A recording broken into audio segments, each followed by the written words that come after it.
And I said, come over, come over, come on over, you'll say.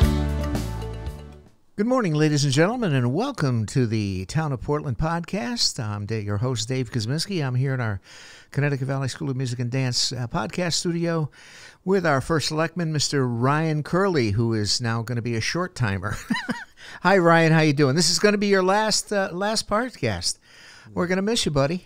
Thanks, Dave. Yeah, I can't believe this is the last podcast. Yeah, we've been doing this over a year now. My God, and it's been great. So over a year in this studio, but we've been doing podcasts right up at the high school studio before when I had the podcast studio up at the high school. Yes, for sure.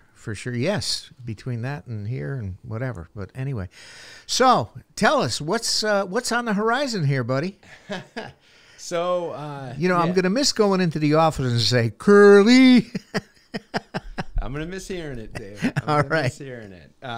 No, I am moving on from the town of Portland after the new year. So January 1st will be my last day as first selectman. And on January 2nd, I will be starting a new role in the town of Berlin as their town manager. Okay. So it's a little bit different. It's a very similar role in a lot of respects, with some key differences. One of which is it's an appointed position and it's not elected. So you're appointed by a town council to run the day-to-day operations of the town. I'll be jumping right into their budget season over there as well, just like we have here in Portland. It's that time of year, unfortunately, for every. Well, is your fiscal year going to be June 30th to July 1 over there as well? Correct. Yes. Oh, okay. Yep. Because some towns go to calendar year. Maybe, as I've never seen that, but that could be the case. Okay, but, all right. Typically, it's a fiscal year is July 1 through June 30th. Yep. For municipalities. So anyways, that'll be my new role, which will have, I'm sure, its own challenges and goals and all that. But I'm leaving. It's bittersweet, obviously, leaving the town of Portland. It's been my hometown. Absolutely. And it'll always be my hometown. And I've enjoyed working here over the past 9 years at Town Hall, 13 years overall, if you count my 4 years on the Board of Selectmen. So, as well as town clerk. So 6 years as town clerk, 4 years on the Board of Selectmen, and now 3 years serving as first selectman. So I've had a lot of roles over the years here. I've learned a great deal, and I think we've gotten a lot done, too. Yeah, I think we have. It's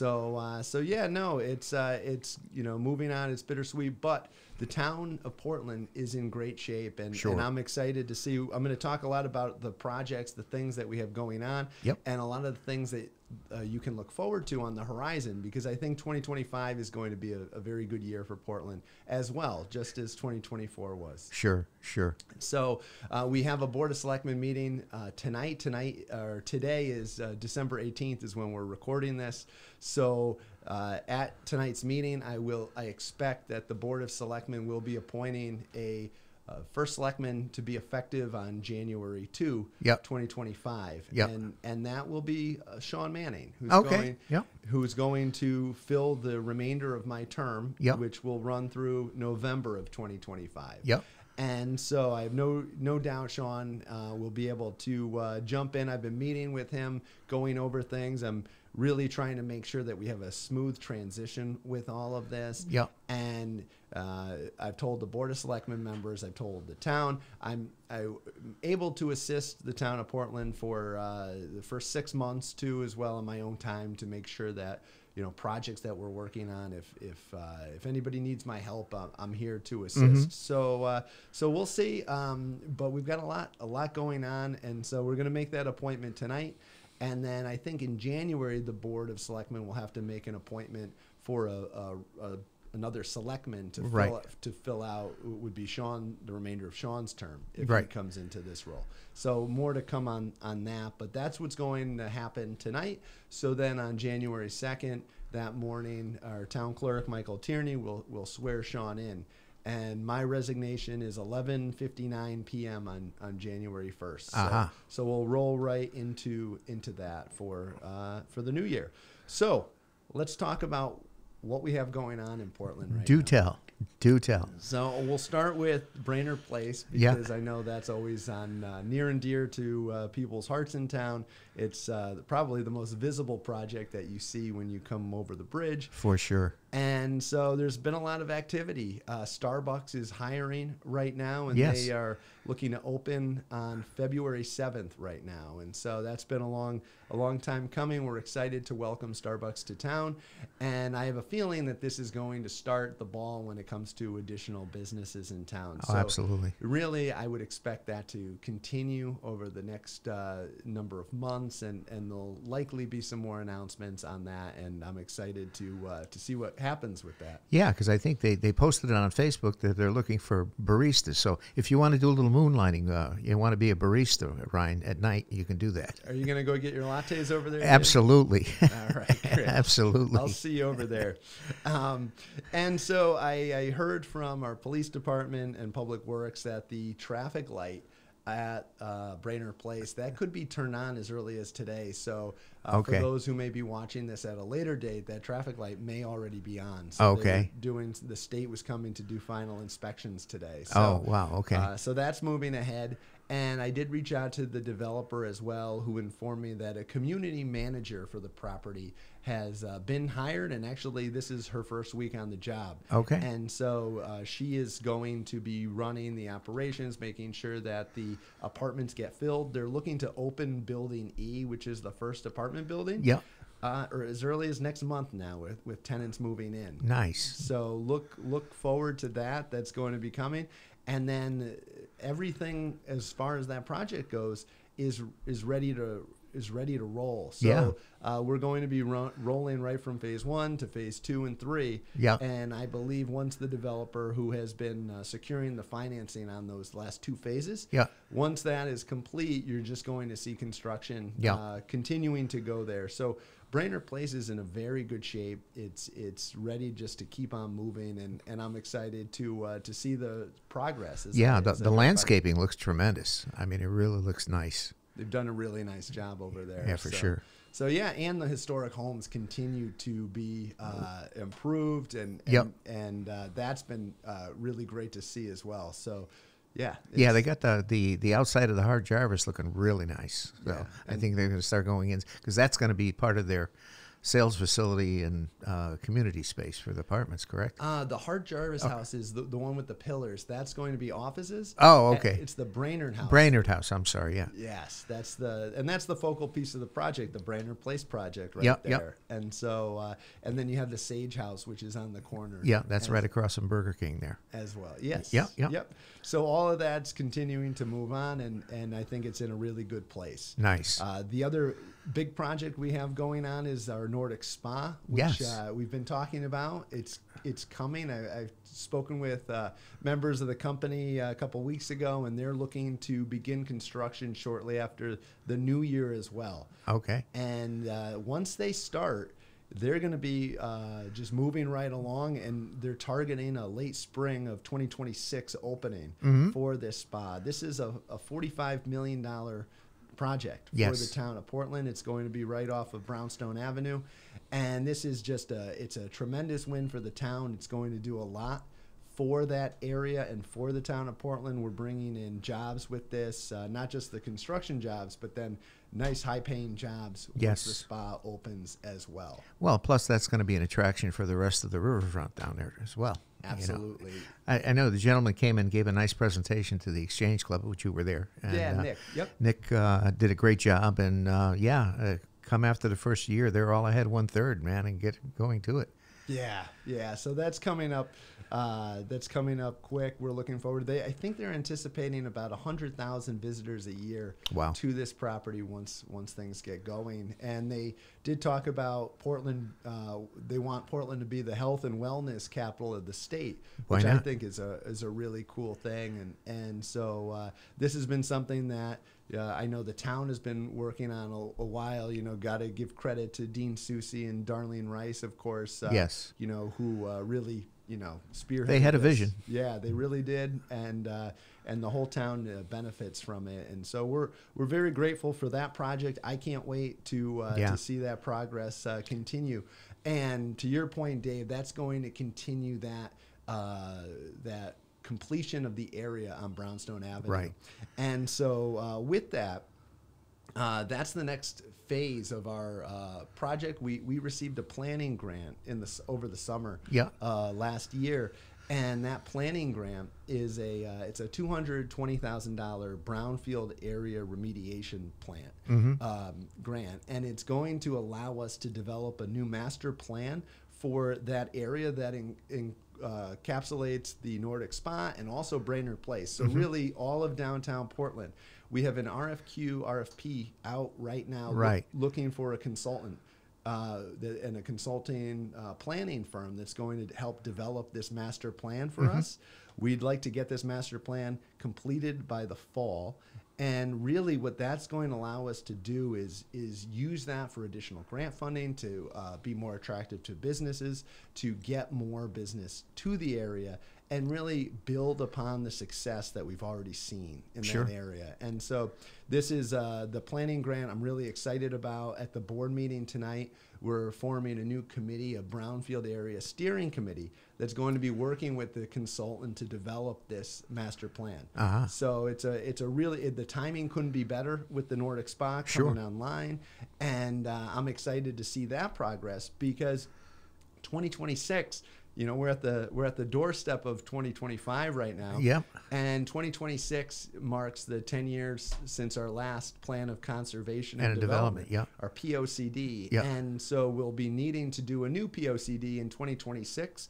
And this BAR grant, this planning grant, is going to be able to be used by the consultant for the POCD, and they'll have even more information to pull from. And so it all kind of ties and goes hand in hand. And so that POCD in 2026 is going to be exciting to see what's Portland going to look like in 2036. Absolutely. And I'm very excited for what the future has in store for the town. Well, the puzzle pieces are coming together, and it's going to enhance the Riverfront Park. Absolutely. Exactly. And you know, the Brownstone Quorum has done such great work down there already. But yeah, that whole area, that Brownstone Avenue, I feel it's really one of the best potential for development and attraction for the town. I mean, it's our riverfront, and for so many years it was used for business. As these old oil tanks and tar plants come down, it really is prime for redevelopment. And so that's really what we want to see. We want to turn it into more of a recreation. We already have the Discovery Park down there, which has been such a blessing for the town. And now to have a spa, to have the Riverfront Park, and then to just continue to build on that, I think it's a good thing. I've been working on a boat launch in town with Lou Pear and Rick Shar. And we've made a lot of headway on that. So look for that to come in 2025 as well. We've been working with our friends at Deep at the state to get the necessary permits that we need to get river access. And I think we finally have a breakthrough, and we're gonna have some more news on that. Coming soon. So all of that kind of ties together in that area. So we'll move on from that to talk a little bit about water, which is always a topic near and dear to your heart, I know, Dave. But I've got some really good news on water. As you know, the voters approved the bonding for that third and final phase back in November at the election.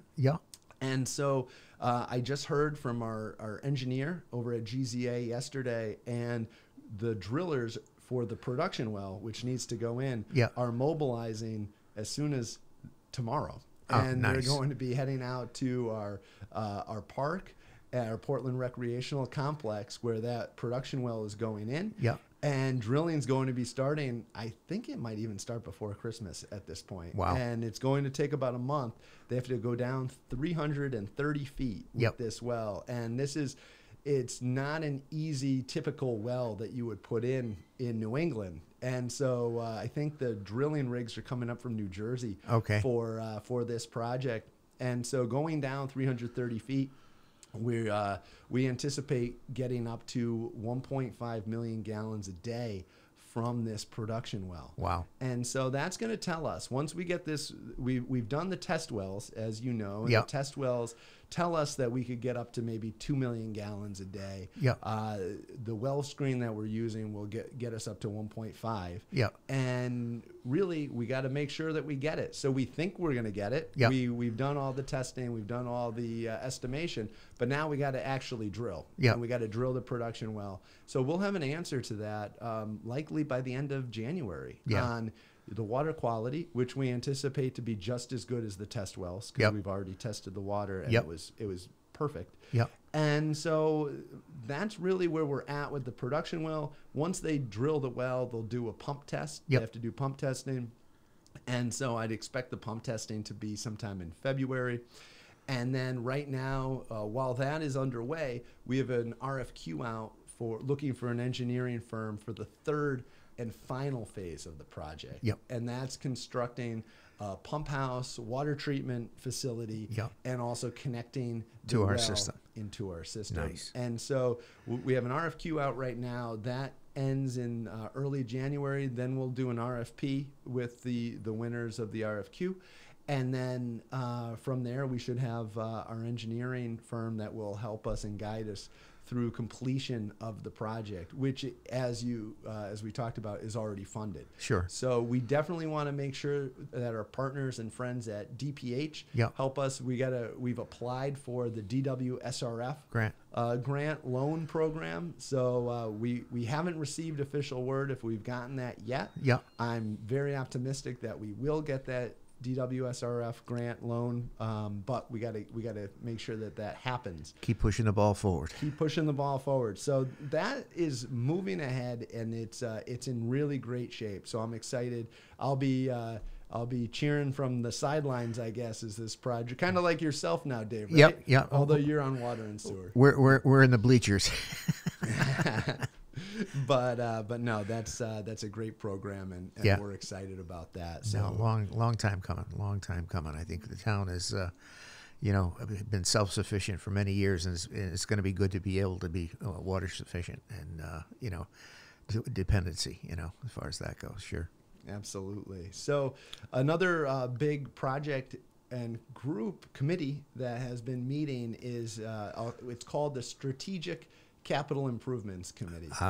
And this is a committee that came out in the wake of the school bonding referendum that failed back in November. Yep. Everybody knew we have to do something about our schools. The question is what? Yeah. And so the question that we put forward to the town was rejected, so it's back to the drawing board. Yeah. And so some lessons that we learned from that were that the cost was likely too much for voters. That was likely one of the reasons we heard people voted no. Yeah. So we have to get the cost down. That question would have been a $33 million bond to the town of Portland. Mm-hmm. And so the committee is going to have to decide, what can we get done for less? Yeah. So instead of building a whole new school, which would have been the case with that, a renovate to new, we're looking at focusing on capital improvements across all of the schools. Yep. And really, there is still grant money available. Mm-hmm. Not as much, but there's grant funds from the state available. And this committee is charged with really looking at all of the schools and focusing on what really needs to get done. Yep. And maybe there's some savings. So we've had some sightlines reports, and Fryer Architecture has told us, what the needs of the buildings are for the next 10 years. Right. But some of those perhaps aren't as important as others. And so that's really what this committee is charged with, is looking at those needs and determining a dollar amount that the town can afford and our taxpayers would be comfortable in paying, and then getting that project done. Sure. Also looking at potentially decommissioning an elementary school in the process. Right. Because we do have the capacity to decommission a school today. Yep. So when we built on the new middle school 20 years ago, we didn't really close anything back then. We just added space. Yeah. And so the population of our student population hasn't changed very much. Right. And so we definitely have more space than we need. Sure. So we'll see what the committee decides, but they have an aggressive timetable that they're trying to work with here. It's a 9-member committee. They meet every Thursday. They're meeting weekly from here on out, and they're going to be meeting at 6 p.m. on Thursdays in the media room or the library at the high school. Okay. And so that's open to the public. The meetings are unfortunately are not going to be able to be recorded because I guess the student population that we use to record the meetings, they're very busy with It's lean. It's winter sports and I guess the play as well. Yep. So unfortunately, if you want to attend those meetings or see, there'll be minutes posted to the town website, but certainly I'd invite anyone interested to attend those meetings. But yeah. Yeah, now I was reading in a minute. Now, Carl Johnson's going to be chairing that committee? Yes. Okay, good man. All right. Yeah, Carl's great. We have a 9-member committee and some really talented individuals there. We're really fortunate for the volunteers that we get in town to help out on these boards and commissions because we wouldn't be able to do much without them. That's what it's all about. It's a team effort, and everybody steps forward to do what they can. Exactly. So they're looking to line that up with the budget referendum vote in May. Okay. Which is it's a quick turnaround, and I'm optimistic that they can get it done because we have to hit per our charter over a 20% voter turnout in order to make the referendum valid. Yeah. And so to tie that with people are already coming to the polls to vote on the budget. Yeah. So if we can give them another reason to come to the polls, I think that'll help us get to that 20% mark for voter turnout. And the voter referendum is May 12th, 2025. Nice. All right. So more to come on that. Yeah. Good. Excellent. All right. So so we've got some other projects coming in 2025 that I think we should talk about that you can look forward to. One of the ones that I didn't plan on sidewalks being such an important part of my time here in Portland, but they really kind of crept their way to the top of the priority list. They did. And so I'm really proud of the work that we've been able to accomplish with sidewalk replacement, particularly on Main Street, where we had gotten a steep grant and we did sidewalk replacement last summer. We went from Arvid Road to just around just past Gildersleeve, Gildersleeve School. Yeah. And while that project was underway, we were notified by the state that we received an additional $612,000 connectivity grant for more sidewalks. Nice. And so this grant is going to allow us to complete the replacement of sidewalks on Main Street. And then it's likely that we'll have funds left over, and we're looking at doing more sidewalk work focused on downtown Portland, by Walgreens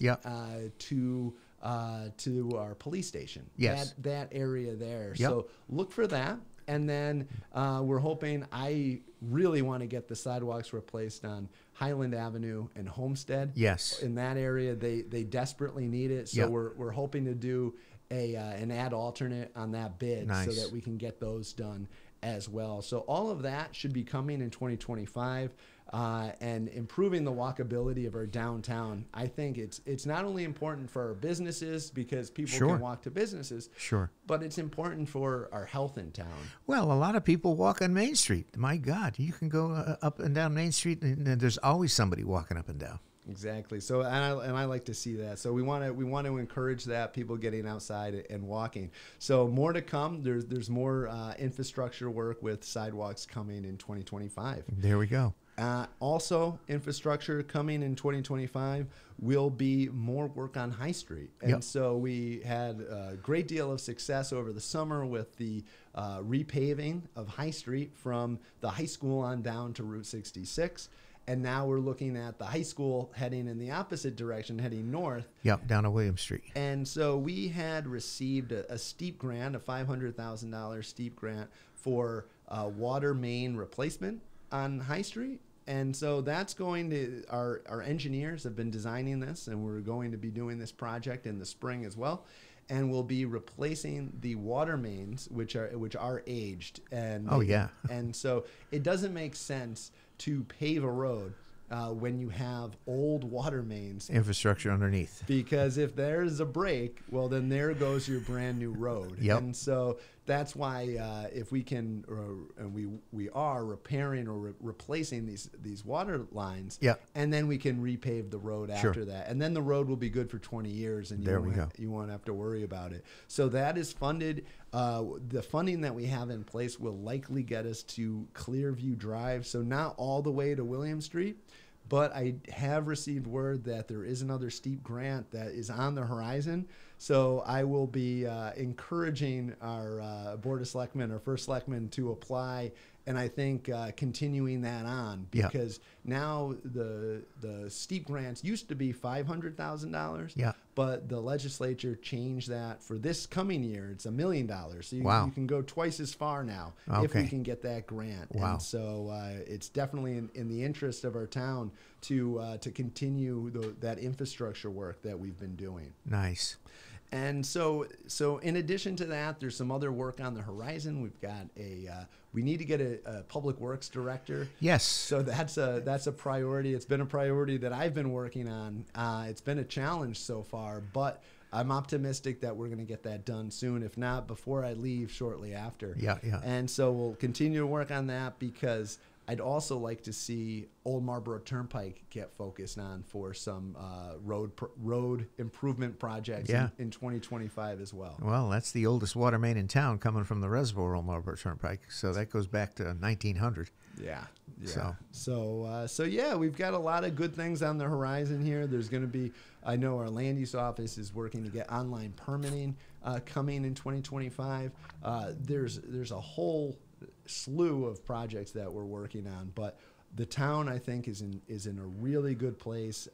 Everything's I've been trying to work to get everything buttoned up. You're right. And I think we're in a good spot. I really do. We've got that Board of Selectmen meeting this evening. It's a long Board of Selectmen because meeting. you have a executive session before, no? We do. Oh, okay. Yeah. So we have an executive session before. Then we're going to start the meeting at 7.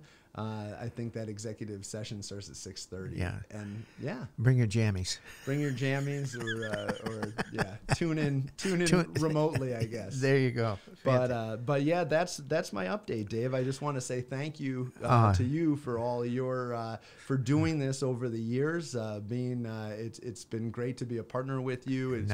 I miss working with you because you already retired, but I won't be seeing you in this capacity either. So I just want to say thank you. Well, like I say, the door's always open, and the pleasure is indeed mine. You know, I think it's the town it's been a team effort.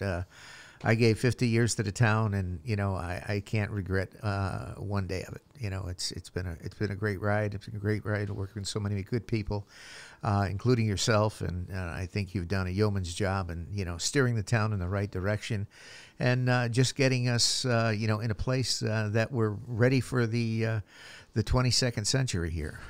I'm looking forward to it. And now one of us is going to have to still check on Tom Robinson, though. Oh, the TR. Well, I usually call him. You know, when I get out of the store here at 8:00, and I usually call him if his car is there. I call him and I says, "Robinson, go home." I do the same thing. Yeah, and he says to me, you know, Kuzminski just called me. Yeah.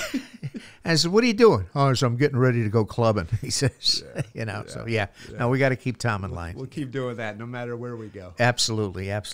Well, Ryan, thank you so much for again doing the podcast. And again, this is Ryan Curley's swan song, if you would, of his last podcast in capacity of the first selectman of the town of Portland. So, Ryan, good luck in your future endeavors. Good luck with keeping Berlin in line, and you know, I hope you do as well over there as you did here. Thank you, Dave. Okay. And ladies and gentlemen, that concludes this episode of the Town of Portland podcast. I'm your host, Dave Kuzminski, with our first selectman, Mr. Ryan Curley, and that is all.